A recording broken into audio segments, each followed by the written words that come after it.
Welcome to Aim for Truth, the radio network for the Anonymous Patriots and the American intelligence media. My name is Thomas Payne. I'm your host, and today I have a special report. This report is one of the most powerful things that we can possibly share with you. And the reason that we've held it back for so long is because we wanted to wait until the time of the memorial of 9/11 had passed to give due respect to all of those 2,977 people who died that day.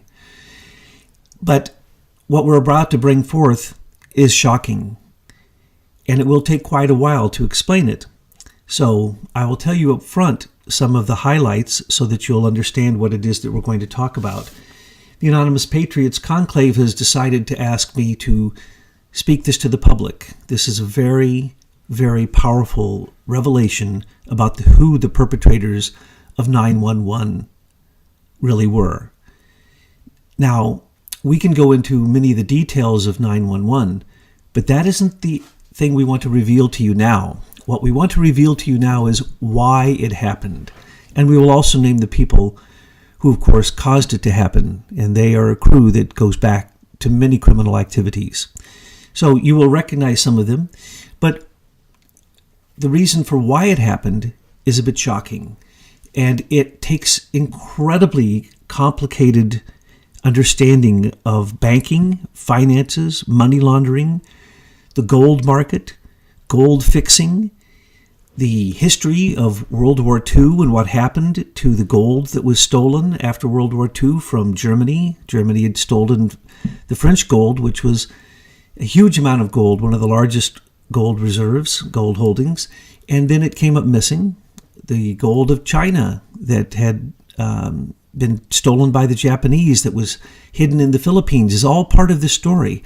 And you might wonder, what in the world do these things have to do with Al-Qaeda and the supposed Saudi Arabian influence for the attack on 9/11? It's a very complicated story. But we want to bring this forth also because of the new revelations and the new actions, court actions, that have come from the missing 28 pages that had been held back by the Bush administration, basically by Dick Cheney.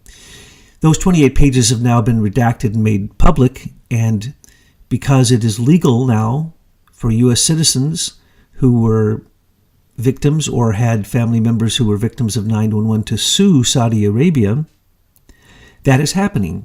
And so the court cases are now coming forth, and these redacted pages have come forth, and we grow perhaps one tiny step closer, but in fact, what I'm going to tell you today will show that we're not really getting that much closer, but that it is very easy to find who it is that perpetrated 9/11 and to prosecute them.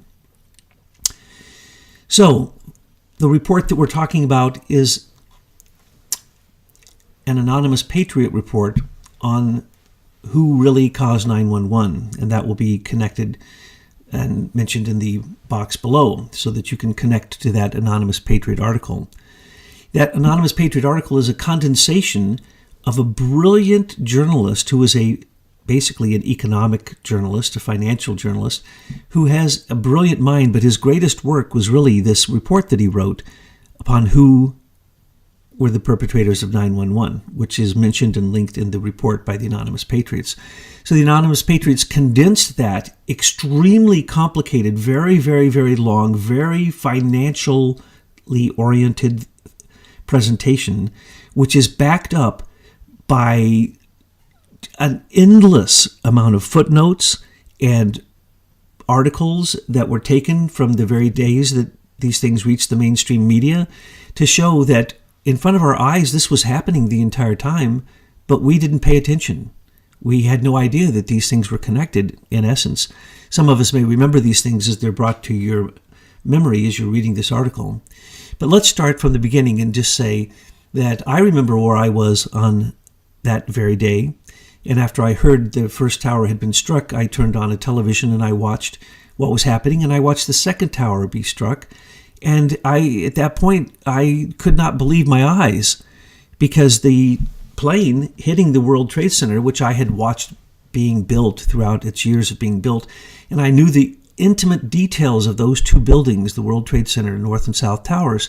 I had been on them, the top of the first tower, the second that it was allowed people to go out onto the top of it. I had been in that building and examined it many times. It was one of the greatest wonders of the world. It was built to withstand 3 747s striking it at one time without falling. So when I saw it eventually fall into its footprint in a controlled demolition, I was 100% convinced. And when I saw Tower 7 fall in a controlled demolition because of the fake fires that were set in the windows, there was no damage on the outside of Tower 7, World Trade Center Tower 7. There was no reason for it to fall. But we're going to tell you in this broadcast why that building, Tower 7, fell, why there was explosions in Tower 4 and Tower 6 that took them down, put them into rubble and a burning heap, just exactly like the North and South Towers. How is that possible, seeing that there was no burning debris that fell on those buildings that caused them to burn or set on fire? There was no reason for them to explode. So you have to start asking, well, wait a second. 2 planes might have brought down the North and South Tower, but why did 3 other towers fall? And then you'll start to look in the right direction. Well, I didn't believe it from the beginning, and so I listened very carefully to what the news was saying, and many accidental reports came on the news that showed the absolute hoax and false flag nature of these attacks. For instance, look now, go to your computer, Google second strike to the South Tower, the plane striking the South Tower. You will notice that no plane parts break apart on the outside of the tower. There's no debris. So an aluminum aircraft hitting the most reinforced steel and concrete. Remember, in the middle of the World Trade Center was the largest poured pillar of concrete ever created at that point. It was a huge, massive pillar that held the building up. And the outside was impervious. It was absolutely the strongest steel, and it was so reinforced that its structure alone could have held the building up. Either the column or the metal could have held that building up alone. That's the way it was built. So it did not come down because a plane hit it. That's a fact. And anyone who now has researched and gone to Truth 911 and looked at the research reports from so many structural engineers, it is impossible to imagine that Tower 7 came down without there being a controlled demolition. It's impossible. And then you can look into so many of the other problems with the story that was told. I don't want to get into that. Many of us pride ourselves in being able to name thousands of anomalies and thousands of pieces of information that make no sense, that do not fit their narrative, the official government narrative and the 911 Commission report, that do not fit any logic whatsoever, that make no sense and show collusion and collaboration. For instance, Larry Silverman, the man who bought the buildings just before the attacks, he only put down $15 million, and he got another group of people to support that purchase. And in the end, because he demanded to have 2 insurance policies, one for each of the towers, and he demanded that their value was 3 times greater than what it had recently been assessed, he made $4.5 billion off of the destruction of the trade towers and rebuilding them. Because in his clause, his insurance clause, it says that he demands the right to rebuild them himself. And he was a developer. And it's also forgotten that the trade centers had basically been condemned because of the tremendous amount of asbestos wrapped around all of the steel pilings.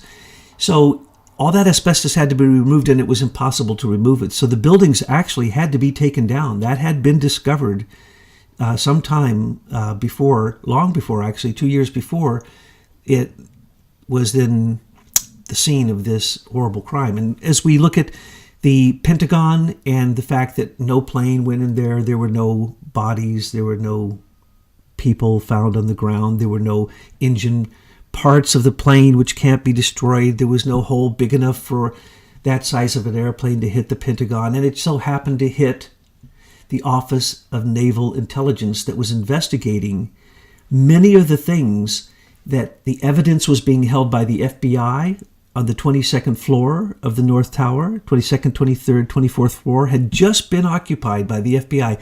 And an amazing amount of information on all kinds of money laundering, gold, price fixing, all kinds of criminal economic activity financial activity was being investigated in these new offices.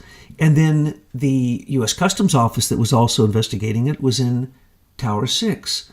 The Security and Exchange Commission, the NSA, the CIA, just about everyone, including the Secret Service, all had offices in Tower 7. And that day, remember, they were doing a FEMA exercise coordinated out of Tower 7. But for some reason, Tower 7 had been evacuated, and the control tower and the control for the entire FEMA exercise that they were doing that day, which happened by the camera accidentally just being turned in the direction of the North Tower, it happened to catch the only video we have of that plane striking that tower. Isn't that an amazing thing? They were filming earlier, but the FEMA filmer, who this film comes from his camera, said he bumped his camera and it happened to coincidentally point at that part of the tower. And they were on a break, a very long break, by the way. And they were on a break, and it just, it captured the strike. Isn't that funny? So they were all down, the entire FEMA command center, and most of the people in Tower 7 weren't even there. They were down at the Port Authority. And so when the first call came in from the North Tower, it was to report an explosion in the FBI office in floor 22, 23, 24. So by the time the first plane hit the North Tower, there were already response teams, and this was on the news. This is well known. There was video of this. There are the responders talking to reporters, telling about the fact that they went in and they were uncovering people and trying to pull people out of the FBI office where all this evidence was, which showed that there was a explosion. There was an explosion in that building before the plane hit it. So these kind of things, many other incongruencies. For instance, the planes, their transponders were turned off, and Dick Cheney says there wasn't a single plane because they were doing 3 war games at that time. They had sent all of the planes in America to Alaska, and there was not a single fighter plane on the East Coast that could respond in the hour and 20 minute that they had to respond to planes with their transponders off. We don't need to go into all those details. What we need to do is point out the reality of what happened. Now, that is going to take a bit, but let's just say point blank, in case you can't stand it any longer, Adnan Khashoggi, the best friend of George Bush Sr., was probably the architect of the whole thing. It started 10 years before 9/11. It started in 1991 when George Bush Sr. sold to Adam Khashoggi, who is a billionaire Saudi Arabian who had worked with the intelligence service. He and another founding member of Barrick Gold, Sheikh Adham, appear again and again in all of the crimes that George Bush committed while he was the vice president underneath Reagan. Now, what I'm about to tell you, you may have to Google and look it up because you will be so shocked. But here's the reality, folks. When JFK said that the CIA needed to be closed down, the head of the CIA, Allen Dulles, ordered his assassination. An undercover agent named George Bush Sr., George Herbert Walker Bush, who was working for Zapata Oil, which was a CIA front, and was used as a laundering machine, not only in the Bay of Pigs, but also for putting presidents into the White House. George Bush Sr. was a money launderer for presidential elections. Later, he became the head of the CIA. He was just appointed head of the CIA with no experience whatsoever, and no one knew who he was. He had been an oil man, but what he really was the CIA controller of the White House. He helped presidents get elected by making sure that money was laundered to support them. We can go into all those details, but that's incidental. When he became, matter of fact, he is the one who told President Nixon he had to step down, he had to resign because of the Watergate scandal, because the Watergate scandal was really going to point at the money that George Bush Sr. was laundering through Mexico and with Mexican authorities, the Mexican government, directly into the elections. That's the truth of Watergate that never came out. And oftentimes when we have these Watergates or any of these scandals, we don't really get to know the truth of the matter. George Bush Sr. was there when JFK was shot. There was a picture of him standing there on the book repository building. He was standing there. It's a very hard thing to explain. And then later that day, he was picked up twice by the FBI. Once dressed as a hobo on a train, and another dressed as an oil man who actually had been scheduled to give a talk that day, and supposedly did give a talk as his front for being an oil tycoon, basically. But then later he was appointed the head of the CIA, and later, of course, he came into the White House. And when he was in the White House, he actually ordered the assassination of Ronald Reagan. The person who shot Ronald Reagan was a very close personal friend of the Bush family. Ronald Reagan didn't die, but it did set off in him, and some people say he was poisoned after that because he couldn't remember things and his speech was slurred. No. He had Alzheimer's. That was revealed at the death of his wife when his son got up and said, "Now that she is gone, we can reveal the truth." It was really Nancy Reagan who ran the White House for Ronald Reagan after his second year after he was shot, because Alzheimer's set in. As a matter of fact, he didn't want to run for office a second time, but they knew that he would win, and it was all set up, and they had all the money laundered for the presidential campaign. He had some integrity, and we know this because some of the anonymous patriots actually were consultants to Nancy Reagan through friends, directly to help make sure that Ronald Reagan would not be revealed in his condition as having Alzheimer's. Because of that, George Bush, by an executive order, was put in charge of foreign policy, all foreign policy, and he was made, as an unprecedented move, the head of national security. Well, national security trumps everything else, you see. So George Bush at that point wanted to start attacking the oil-rich countries of Asia, in the Russia, USSR. Kazakhstan has the second largest oil reserves. Turkmenistan, one of the largest liquid gas reserves.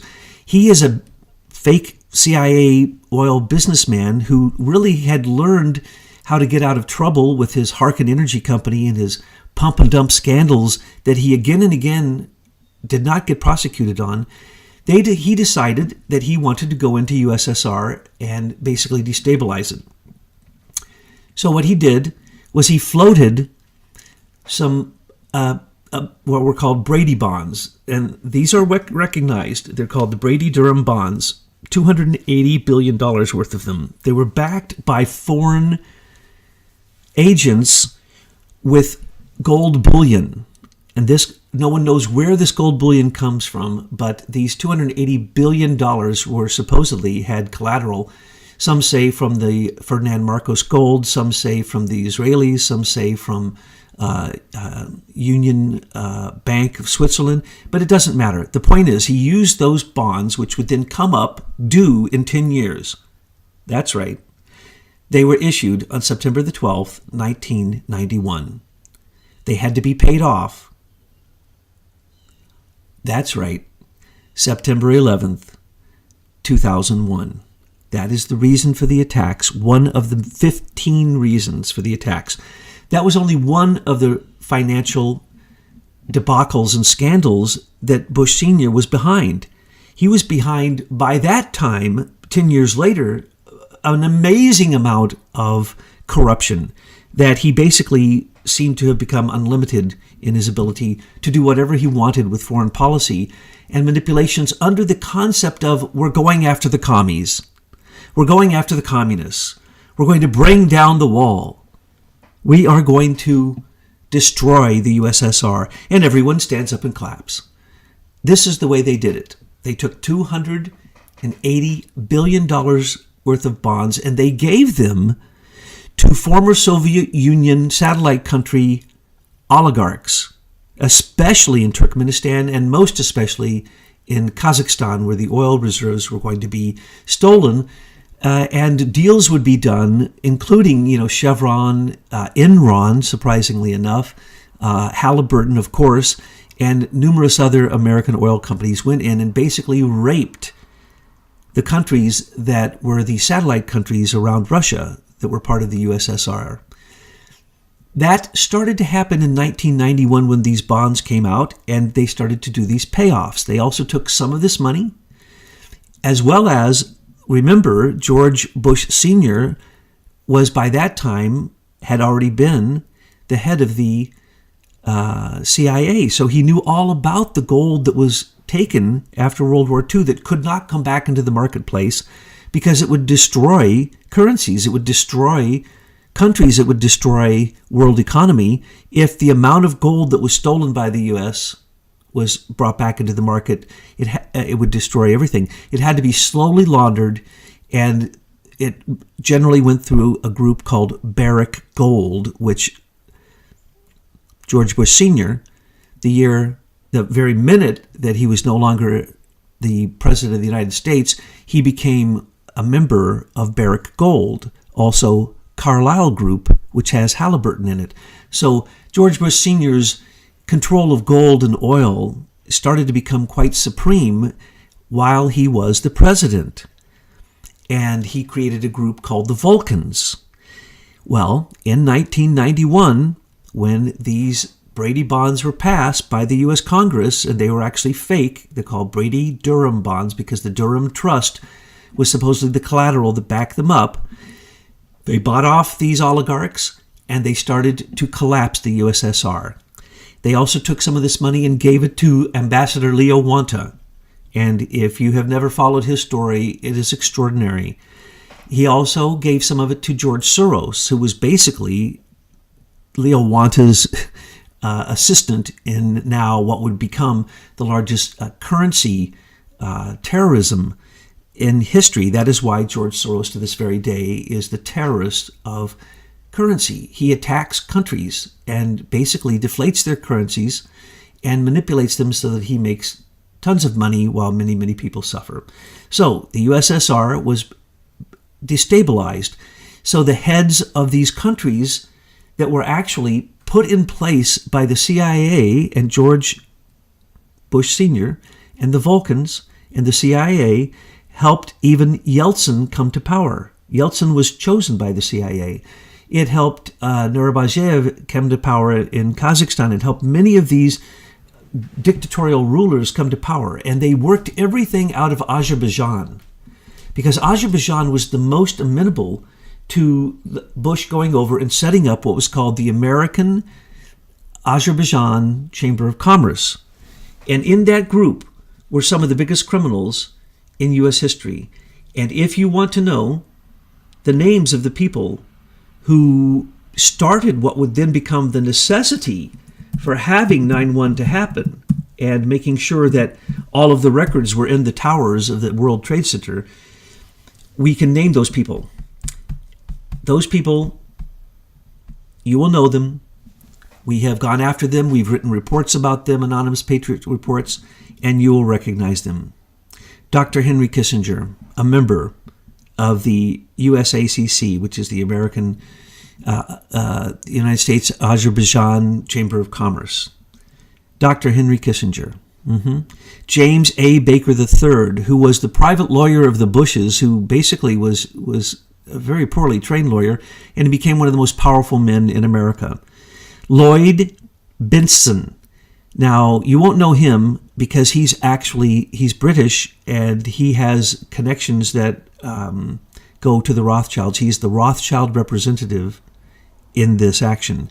Zbigniew Brzezinski, who of course died recently, and we have gone on and on about how evil Zbigniew Brzezinski is, and of course he and Henry Kissinger basically through the Council on Foreign Relations, controlled our foreign policy for a long time. And so they were, in fact, the ones who were training George Bush Sr. in his foreign policy, which he was in charge of from the time he was the vice president under Reagan. And then, of course, your and my favorite enemy, Dick Cheney, the person most responsible for how the 3 war games went that day that were the cover for the attacks on the World Trade Center and the Pentagon, Dick Cheney. Is that a surprise to anyone? At that point, he was the CEO of Halliburton. And then we have the previous National Security Counselor, Brent Scowcroft, who was basically one of the more powerful military leaders in America. And then we have John Sununu. As we know, John Sununu gets caught again and again as time goes by. But what is important to understand is these people were the ones who were the front men for the ones who are really behind it, the money that were behind it. You notice George Bush Sr. never joined that group. He never joined the Azerbaijani Chamber of Commerce. Now, we know that Silkways Airlines, which is owned by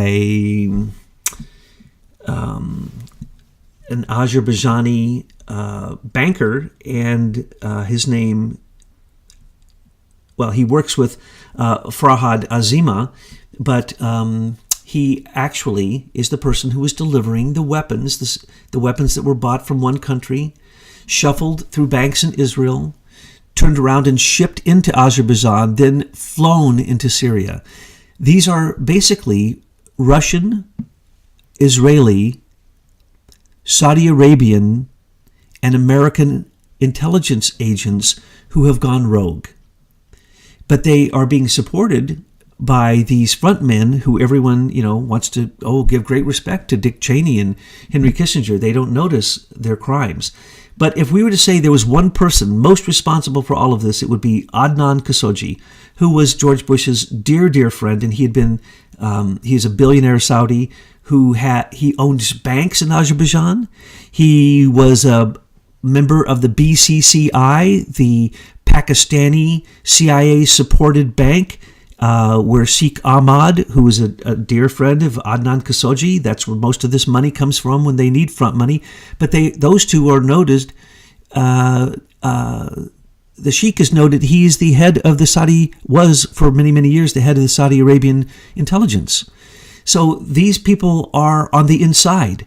They are acting with complete support of the people in power. Now, let me name the other ones, because these people who I'm about to name are the ones who go out and do the dirty work and sometimes get caught. Dick Cheney is on this list because Dick Cheney, remember, when he became vice president, had 5 federal grand jury indictments against him for selling equipment to Iran while U.S. sanctions were on Iran. Do you think those charges ever were followed through on? No, of course they weren't. But Dick Cheney will get out there and he will get his hands dirty. So when we are talking about the culprits, let me name them. These culprits you may recognize because they're the same culprits that you saw in the news with the Iran-Contra scandal. The one that Reagan answered 127 times, I can't remember. When he was asked about all the details of the Iran, because he didn't know. The reason he didn't remember is he didn't know. Not only did he have Alzheimer's, but he didn't know. That was George Bush.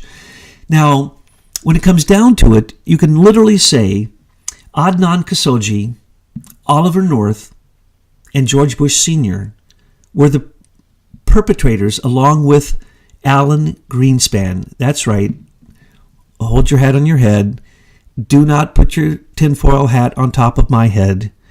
No, Alan Greenspan was the person who actually put forth the idea of the Brady-Durham bonds. He was 100% cognizant of the fact that this hidden gold that the CIA holds and is trying to bring back into the market by money laundering is there. He's fully aware of that. He's completely complicit. He's one of the biggest criminals of this mess and also of our time.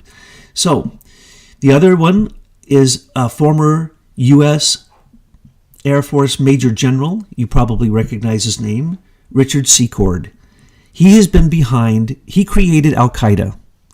He is the one who actually convinced Osama bin Laden to go to Afghanistan. He trained them. He was the person in Afghanistan training them. Richard Secord trains basically militias and mercenaries in Azerbaijan and sends them places. He's been behind Al-Qaeda, and those operations have now turned into creating ISIS. Al-Qaeda was, of course, connected directly to Saudi Arabia through Osama bin Laden. And let me just say this. Of the 15 of the 19 supposed hijackers were all Saudi Arabians. 14 of them had just gotten expedited visas to come into our country that 2 months before, James Baker III, yep, the man I just mentioned, had for the first time in history created an expediting service for getting visas in the palace of King Saud in Saudi Arabia. In other words, these 14 of the 15 supposed perpetrators, James Baker expedited their visas into this country. And that's the reason they weren't vetted. And that's the reason some of them had trained in Afghanistan and were Al-Qaeda. That's the reason some of them were previously Saudi Arabian intelligence. That's the reason some of them, and this is hard for people to understand, but when Russia collapsed, the KGB, some of them left, and they were Jewish. They went to Israel, and they became part of the Mossad. And when they saw what was happening, and that they were very valuable in this war because they could speak Russian, Arabic, and Israeli, they realized that they could become filthy rich. And that's who many of the people used by General Secord in Afghanistan, in Iraq, in Syria, in Azerbaijan, in many of the former Soviet Union countries, that is who these people are. These are Russian Mossad, but they're basically rogue. They are Israelis. So when we're talking about the interconnection here, you would think that the Saudi Arabians would never work with the Israelis. Incorrect. As a matter of fact, the number one Israeli Mossad agent involved in all of this was David Kimchi. David Kimchi, you can put on the list of direct perpetrators of 9/11. He is absolutely 100% responsible for the murder of 2,977 people that day. Also, let's remember the Iran-Contra group was also the group that created the October surprise that knocked Jimmy Carter out by the fake Tehran, what was it called? The attempt of the helicopters to go into Tehran to get the hostages. The fake attempt to get them out was botched, and that's the reason Carter lost the election, supposedly, according to some, called the October surprise. And since then, we've had October surprises every time there's a presidential election. But anyway, we have to remember that these are the same group of people that I'm listing here: Adnan Khashoggi, Richard Secord, Richard Armitage, Farhad Azima, Khalid Mahfouz, Dick Cheney, and David Chimsky. These people were all recognized and named in all of the scandals involving BCCI, the Iran-Contra scandal, the Noriega drug scandal, where Noriega was arrested. He was a CIA agent. We arrested him, put him in jail, made sure he died there, so that it wouldn't come out what was actually going on there. And numerous other events were some of these people, if not all of these people, were involved in other events, but they were absolutely involved in 9/11. These are the agents. These are the people on the ground. These are the money people. These are the military people. These are the legal people. These are the people who have the connection to the intelligence agencies. And Dick Cheney, of course, was the one who was conducting 9/11 that day.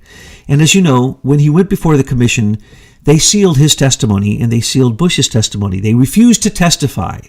They refused to testify unless their testimony was in fact sealed. And Bush never once spoke without Cheney giving him permission to speak. Because we know Bush Jr., I like to call him Baby Bush, Baby Bush had taken his national security advisor, Condoleezza Rice, and gone down to read books to children in elementary schools. And when he was told that we had just been attacked, he did nothing. Then he was told that we were attacked again by another, and he did nothing. That's because that's what he was supposed to do. Dick Cheney was running the operation. I doubt that Bush had any awareness of it. He had culpable deniability. And let's remember that George Bush Jr., from coming to office from the time of his inauguration to the time of September 11th, took more days off than all presidents in history, even if they had 8 years. All their vacation days off did not equal the days off that Bush Jr. took. He was out on his property clearing brush. Just go back and think about it. He was off doing funny little things, and he ignored the intelligence community's recommendations and daily warnings. In some of those daily warnings, it said, Al-Qaeda plans to strike U.S. buildings with planes. That was the title of one of the security reports given to him weeks before 9/11. He wasn't even in the office. He says he didn't read them. So what we're talking about here is much, much more than George Bush Jr. blaming 9/11 on Al-Qaeda and on terrorists the day after it happened. Somehow he knew the day after it happened. Matter of fact, let's remember, he walked out of that children's classroom into a hallway where they already had a place set up for him to address the press. Isn't that interesting? Of course, he travels with the press, but they had his podium and everything set up there. I guess he was going to walk out of the classroom and say, I really enjoyed reading that book about a goat to the children. But he wasn't paying attention anyway. He was staring off into space. And don't get me started on George Bush Jr., because that's just a sin and a shame that he was elected. But we know how he was elected. The Supreme Court elected him. Now, he walked out, and what did he do? Remember, folks, go back, Google it, look at it. He declared war on terrorism. Okay, how did he know it was terrorists? He couldn't even get up out of his seat when he was told we were being attacked, but he walked out after being told nothing and declared war on terrorism, and just a few days later declared war on Al-Qaeda, Osama bin Laden, and Afghanistan, where he had been trained, and then insanely declared war, more or less, on Iraq, saying that Iraq was home of Al-Qaeda. Al-Qaeda means the list, the CIA list of people who were being trained by the CIA in Afghanistan to resist the Russians so that the pipeline could go through. It was about a pipeline, folks. That's what started the Afghani war. Now, the CIA gets 90% of the heroin of the world from Afghanistan. Our troops are there protecting the poppy fields. Just look into this. This is not my imagination or anyone's imagination. This is a fact. Heroin, the heroin market worldwide, 90% of it, that's more than the oil that came through those pipelines. So that's why the longest war we've ever been in is in Afghanistan. Isn't that funny? That's why we went into Afghanistan. That's why Bush had to declare war against Afghanistan. That's why Bush had to declare war against Al-Qaeda. And then he had to say we're at war against any country that harbors terrorists. And by that statement, that meant, that's right, Iraq, Iran, Syria, Somalia, Yemen, Libya, Sudan, and all the countries that then, subsequently, Obama bombed and created 55 million refugees. So the plan from the beginning was very, very clear. We create an enemy called Al-Qaeda. We use Saudi billionaires to help us. We run everything through Israeli, Pakistani, Saudi Arabian intelligence services. We run it in a country called Azerbaijan that no one even knows exists. We run it with the Vulcans, these most powerful people in America that you can name, the ones who have constructed our foreign policy. And by the way, they were all oil people, and almost everyone in the Bush Jr. administration, anyone in a power position had been working for an oil company before. So once Daddy Bush, as I like to call George Herbert Walker Bush, Daddy Bush, and George Walker Bush, Baby Bush. When Daddy Bush joined Barrick Gold, it became the number one gold laundering company in the world. They bought for $10,000. George Bush Sr. allowed Adnan Khashoggi to buy a dead and a useless mine in America, gold mine. He actually bought 3 eventually. And from those mines, we have now got more gold than any other mine in the world. As a matter of fact, one of those mines from the Barrick Gold Company is in Switzerland, where there is no gold mine. And it actually produces more gold than it's in the top 10 gold producing mines in the world, though there is no mine there. Barrick Gold is a fake gold company, and it was owned and ran by a Canadian named Bonfman. And Bonfman and Adnan Khashoggi worked together to basically control the gold market and to help launder the CIA gold back into the market. But let's remember, when they took the Brady-Durham bonds and gave it to Russian oligarchs, it was to fleece those countries by pulling the wealth out of the USSR into those countries, which would then be privatized instantaneously by the Vulcans and their banking connections. Now, this is one that you are not prepared for, but so make sure you are sitting down. All of the manipulation of USSR with the Brady bonds and the currency collapse created by Leo Wanta and George Soros went to the satellite countries. Those satellite countries already had banks set up. And some of those banks, that Riggs Velmet Bank was already set up in Russia proper, so that it was ready to fleece Russia itself, not only all the satellite countries. But Riggs Bank, isn't that funny? Riggs, R-I-G-G-S. If you look closely into Riggs Bank, you will find it's one of the most corrupt banks in America. But they were the bank for the restructured. When the wall fell and USSR collapsed and the satellite companies restructured, Goldman Sachs went in and got a piece of every bit of the restructuring, but it all went through one bank, Riggs Velmet Bank. That's right. Jonathan Bush, George Bush Sr.'s brother, ran and owned Riggs Velmet Bank. And then they separated into 5 or 6 subsidiaries, but it doesn't matter. It was a way to take that money out and to try to get back the money given to the oligarchs. So they started to buy into the privatization of all of the satellite countries of USSR. And as that happened, we not only got a piece through bankers and brokers, but we also got a piece of every one of those companies, and all the deals were done through Riggs Velmet. So basically, the money of the $280 billion fake created by Alan Greenspan and George Bush and Oliver North eventually came back to Riggs Velmet Bank through Jonathan Bush, because it had to be laundered and it had to leave those countries. And because those countries were not familiar with offshore banking like they are now, I could go into that. That's why Putin's oligarchs use offshore banks. He seizes the funds, puts them in jail, and then kills them. Well, that didn't happen when the USSR fell, because they didn't understand that. They were told to put it into Jonathan Bush's bank, and that's what happened, folks. $280 billion disappeared into those banks, and then it was laundered through Mitt Romney's Bain Capital. Mitt Romney first worked for Bain Capital, and then he owned a big part of Bain Capital. That's the reason you don't get to see Mitt Romney's financial records. So what happened was USSR collapsed.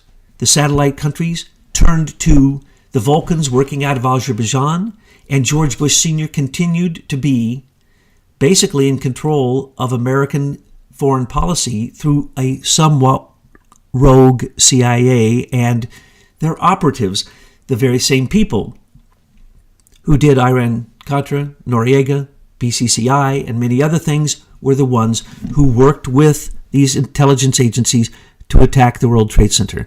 The first plane hit Marshall McClellan, had 10 floors on the North Tower. The first plane, when it hit, took them out. That plane was drawn there, or whatever it was drawn there by a homing beacon that had been placed right in the middle of those floors when they just months before said that they were going to change over the entire way that they were doing things, and there was going to be a connection to Deutsche Bank and their online e-system where you can do super fast trading.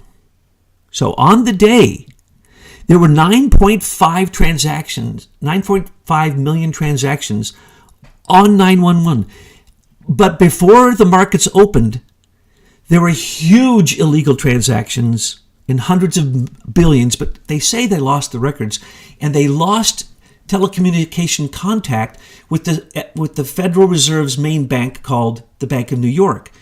So after the towers were hit, and they just so happened to hit the very places in both of the two North and South Towers where these Brady bonds could be brought back into our system. They were brought back into our system, and then the towers were hit. There's only two companies that are allowed to do U.S. Treasury bond trades before the market opens, and it was the two companies that were hit directly by the planes flying into the floors that they were on in those two towers. So what we are seeing is the Brady bonds were wiped out the second that the planes hit. But to make sure that they covered their tracks, they blew up the FBI office on the floor of the North Tower 22, 23, 24 with explosions that happened before anybody hit the tower, before any plane or anything hit the tower. So we know that that was going after other investigations. The Brady bonds were one of 15 investigations going on. I can't go into all of them, but they all involved Deutsche Bank, UBS, gold fixing, gold laundering, money laundering, CIA, heroin, drug traffic control, and arms trades. These were all part of Deutsche Bank, one of the largest criminal banks in the world, Bankers Trust in America, Bank of New York, and UBS in Switzerland.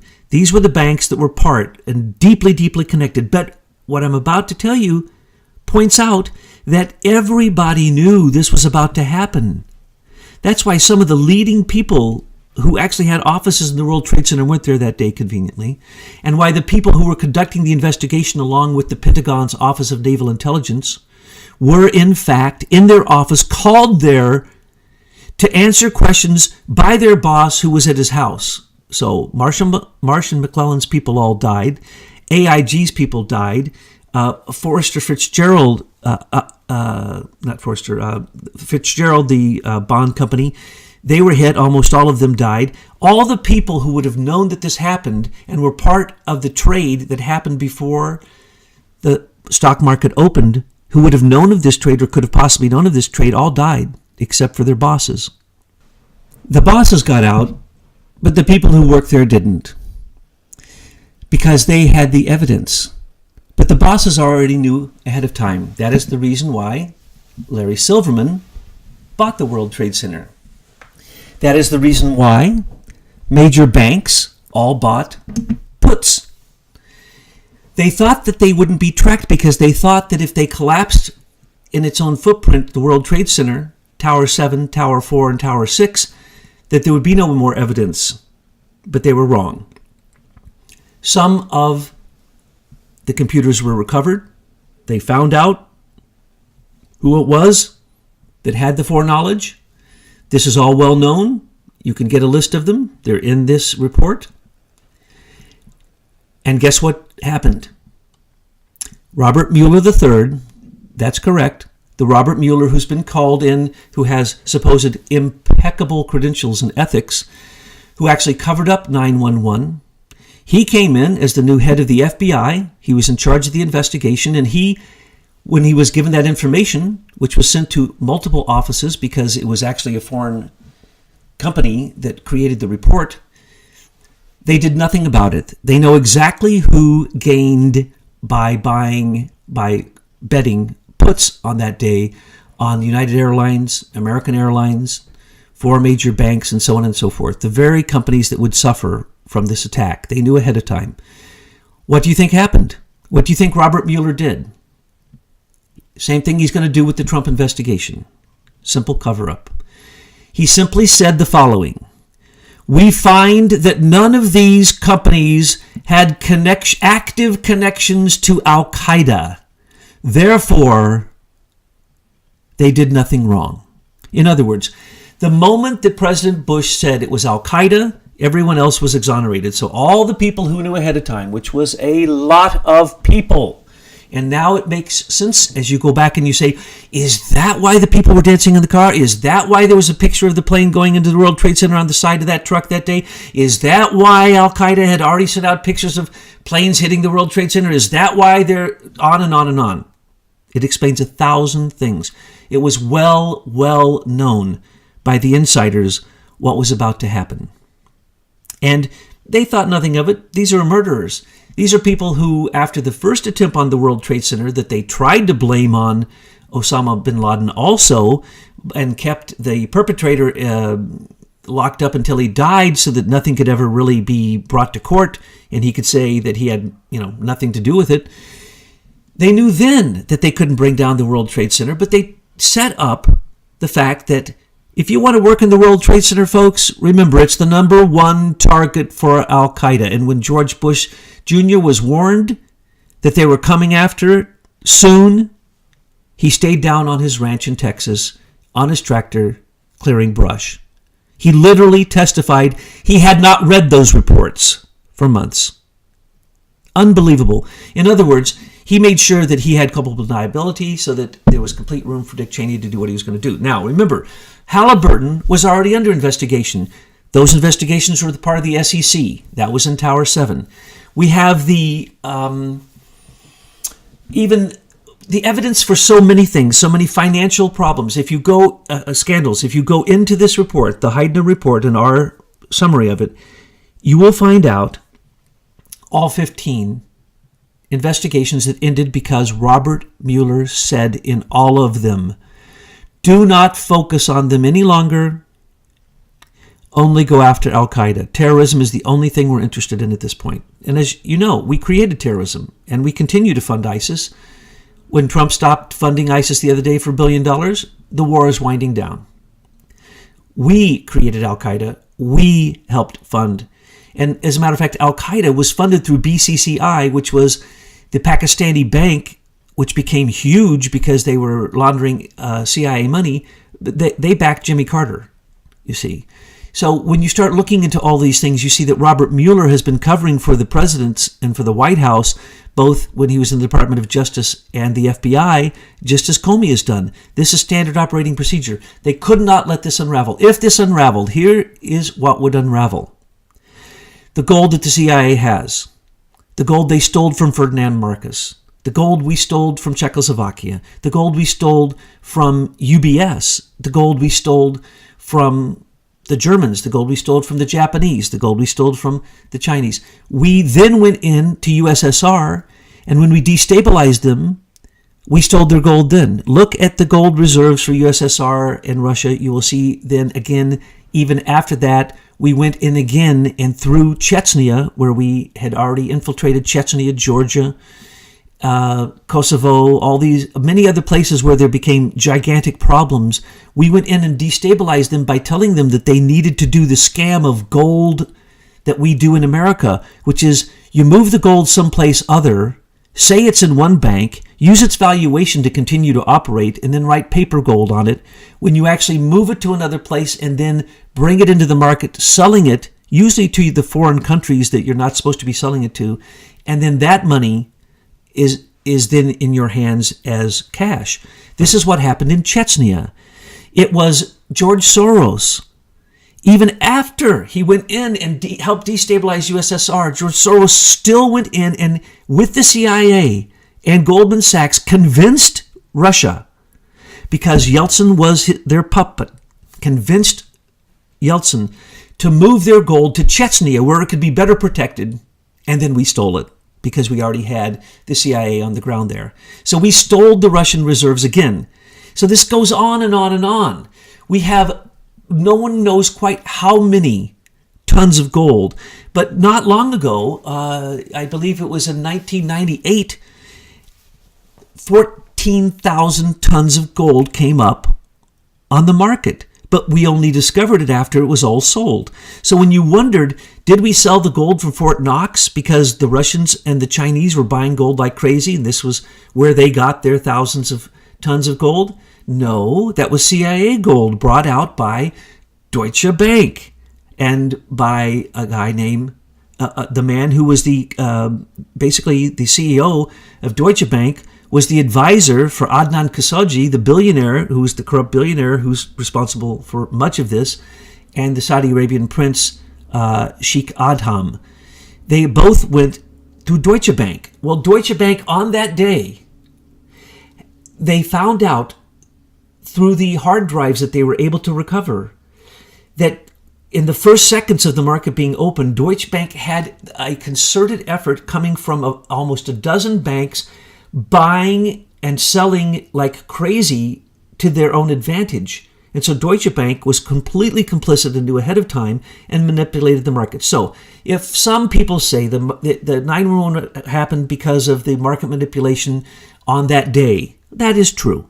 If they say that it's because of the Brady-Durham bonds, that's true. If they say it's because we needed an enemy and we'd already created them, Al-Qaeda, and it gave us an excuse to protect the poppy fields and the pipeline in Afghanistan, true. Is it the excuse, 911 was the excuse to go into Iraq for the reason of oil and the oil that was coming out of Iraq into Syria and into Turkey and on into Europe? Yes.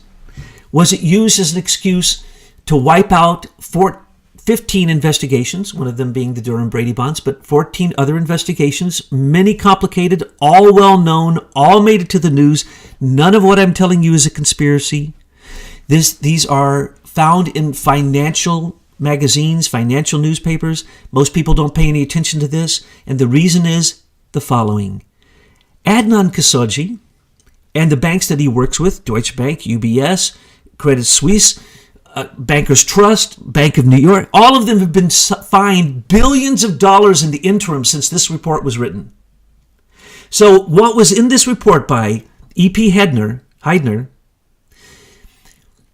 has been proven to be true over time. We now know that yes, Deutsche Bank even has been fined billions of dollars along with UBS, along with other Swiss banks. It's all come unraveled, and everything that is in this report that says that 911 had a lot to do with 15 financial investigations going on by multiple U.S. federal agencies, that is true too. So there is no one reason that it happened. There were multiple reasons. But the reason that the non-plane, because it certainly wasn't a plane that went into the Pentagon, happened to hit the Office of Naval Intelligence is quite a coincidence, seeing that they had realized these Brady bonds were the key to the whole thing because they were coming up mature and they knew that $280 billion worth of bonds cannot be dumped back into the U.S. market. What happened in the end was for the first time in U.S. history, the SEC, the Securities and Exchange Commission, declared an emergency, and for 5 days they lied and said that they had telecommunication problems in between the Fed and the Fed's number one bank, the Bank of New York, and that they had to hold up all transactions and basically put everything on hold. Well, that was a complete lie. They needed the 5 days to take those bonds, bring them back into the Fed. The Fed had to buy them through crooked means by setting up new purchases, fantastic, the best bond deals ever written in American history. All of them were sold in those 5 days, and they covered a huge amount of the money, but the rest was taken in as debt to the Federal Reserve. Alan Greenspan was 100% aware of what went on. I'm sorry to have to tell you, 2,977 people died that day, but there were at least 2,977 people who were complicit and who knew about it ahead of time. And if they didn't know the details, they certainly knew it was going down. As a matter of fact, we have some of these people who were literally saying when they didn't know they were being recorded, oh, don't worry, it's going down in a couple days. It's all taken care of. Now, we can go into the tremendous details to explain all of these things. But what we're trying to say, what the Anonymous Patriots are trying to say is, we should not let the deaths of those 3,000 people be in vain. We should not let the deaths of our soldiers in Afghanistan go in vain. We should not let the deaths of our soldiers in Iraq go in vain, or anywhere else that Obama or others in the interim, Bush, Clinton, by the way, they're all one criminal cartel. Once you get in the White House, you're told this truth that we're telling you, and you buy into it. And you're, oh my goodness. Remember, the Clintons took their library, the Clinton Library, Presidential Library, and turned it into a foundation and got over $2 billion. Obama, his library, he already got $2 billion. It took the Clintons years. Obama had the $2 billion secured before he left office, and now he's already doing illegal things with it. This is what you do when you were a past president who knows the CIA secrets and knows that the United States government, CIA, through companies like Blackstone and through literally 2,000 CIA-operated asset management companies, banks, offshore accounts, we can name them. We know who these people are because we see the transactions. So there is a tremendous amount riding on the Robert Mueller investigation, because if he can't close up the holes, Trump said he was going to find out who really caused 9/11. He knows that it isn't the story that the official narrative from the government plays out. No. He knows there needs to be an investigation. He knows who is guilty, because it doesn't take a genius, folks. If you looked at these things as they were happening in the news, and for a moment you said, wait a second, that isn't right, and then you did any research whatsoever, even before the internet, and the reason they got away with this is because the internet wasn't what it is now, and there weren't political citizen journalists who were out there investigating these things. But Heidner, when he investigated this, he had the help of the following person.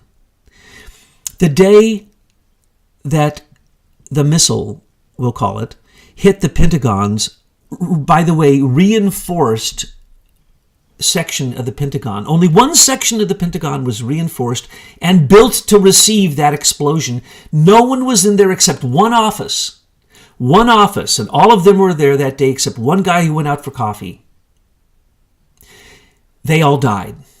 And they were getting ready in the next few days to bring charges, because they were going to see what was going to happen with the Durham-Brady bonds, and then they would go after the perpetrators, and I've named them. Ex-presidents. People who we have held in the highest esteem.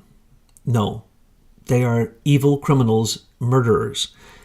Everyone in the Office of Naval Intelligence died except this one person. This one person spoke to Heidner and gave him what I am telling you. Gave him a lot of the information and where to go. Gave him the overview. And then Heidner, being a brilliant journalist, wrote the best article that he ever wrote in his entire life with the help of this Office of Naval Intelligence officer who gave him the missing pieces and wrote this report. And I'm telling you, if there is another 911 commission, all they have to do is take the Heidner report and they can prosecute, because the evidence is there. Using that alone, they can follow back and find the hard evidence, as long as they have taken the people out of the picture, the swamp people, the bureaucrats who still know these things and are in positions of power, the rogue CIA, those who have benefited from this. And then let's remember, the heads of the SEC, the heads of NSA, CIA, FBI, counterterrorism, on and on and on, are also bankers. They're all bankers. There's hardly a single person I've named today that is not connected to a bank and hasn't been paid. Robert Mueller, for instance, USB, the very bank that I'm talking about that actually held the gold, the Marcos gold, they held the Nazi gold.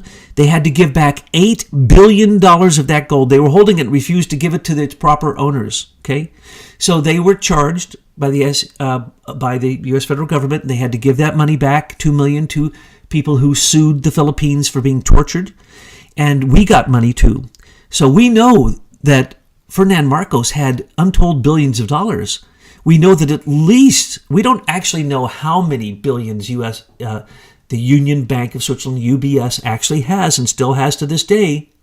But one thing we do know, when they were investigated, last time they were investigated, guess who got them off? That's right, James Comey. He was working for them at the time, and he made sure that their gold laundering did not come to light. So we can see, and who also worked for them? Robert Mueller. So the biggest banks in the world use our own head of the Justice Department or Attorney General, Robert Mueller was Attorney General in California. He's the one who allowed Waco to happen. He's the one who allowed all kinds of irregularities in the trials against Timothy McVeigh, the Oklahoma bombing, Waco, numerous other of those botched FBI investigations that turned bad. Well, they all got swept under the rug because of Robert Mueller, when he was an attorney general, literally changed laws in terms of evidentiary hearings and what evidence could be submitted. He is as crooked as he can possibly be, so he covered for 9/11. He is absolutely as big a criminal as Dick Cheney, who was happy to order the deaths of those people because otherwise Cheney and his whole group, the Vulcans, were all going to jail because it was becoming unraveled. So it is not an easy read, what we're talking about. It is not an easy concept. But you have to understand that if you want to know the truth, it is not easy. It is not simple. But you can always find the truth by following the money and following court cases and fines that are given out.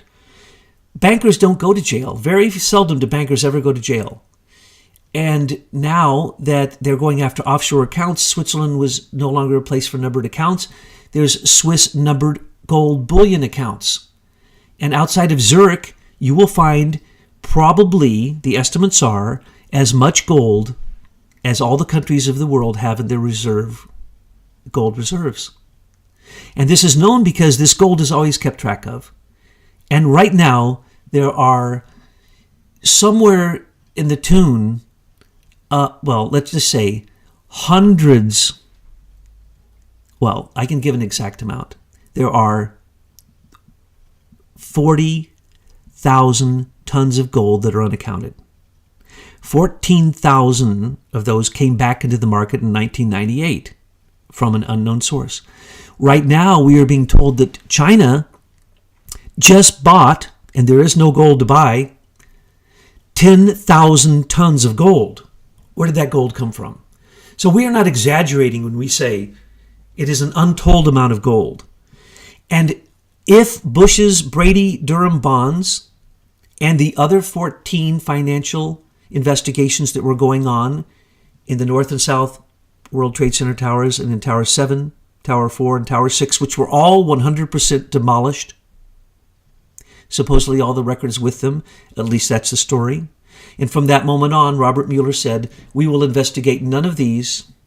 He stopped all those investigations and he only investigated Al-Qaeda-connected crimes.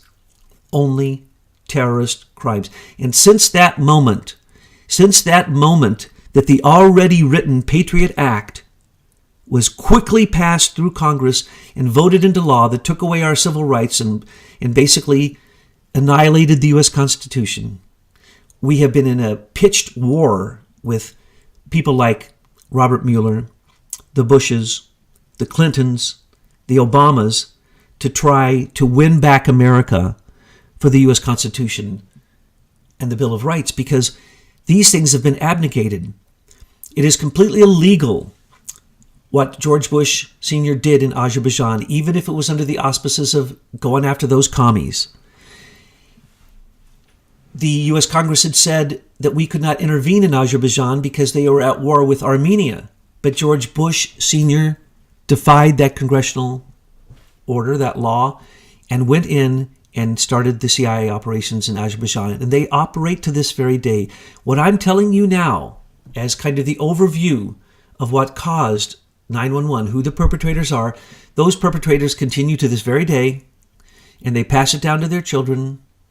And unless we support Trump in the Second American Revolution, and Trump is able to withstand the onslaught of these horrible criminals fighting for their lives, because as it becomes unraveled, all of their greed and all of their wealth and their in life is threatened. They could be put in jail for the rest of their lives for the crimes that they've committed. That is if we ever decided to start putting bankers in jail, which seems to be something that doesn't happen in America. But if we go back to the rule of law and we start to lock up Alan Greenspan and George Bush Sr. and George Bush Jr. and Dick Cheney and Henry Kissinger and the Vulcans and the Iran-Contra people who were then given pardons by the president. Let's remember, George Bush Sr. on his way out not only sold these fake mines to Barrick Gold, but he also gave pardons to the entire Iran-Contra scandal perpetrators, some of the BCC people. And later, Mark Rich, one of the big people involved with Adnan Khashoggi, Mark Rich was also another one of these arms dealers and billionaires, tax evaders in America. Largest tax evader in America that was ever charged and prosecuted, evaded being locked up, and Clinton gave him a pardon. So we're talking about an inside group of people that all need to come down. And if the 9/11 investigation was actually held correctly, and if it wasn't rigged from the beginning, all of these things would come out. We would find these perpetrators and we would prosecute them, and America would come back into the hands of the patriots who are like-minded with those who founded our country and created the U.S. Constitution and the Bill of Rights. So again, I want to salute all of the heroes of 9/11, all of the victims of 9/11, and I hope to convict, to indict, convict, and lock up all of the perpetrators.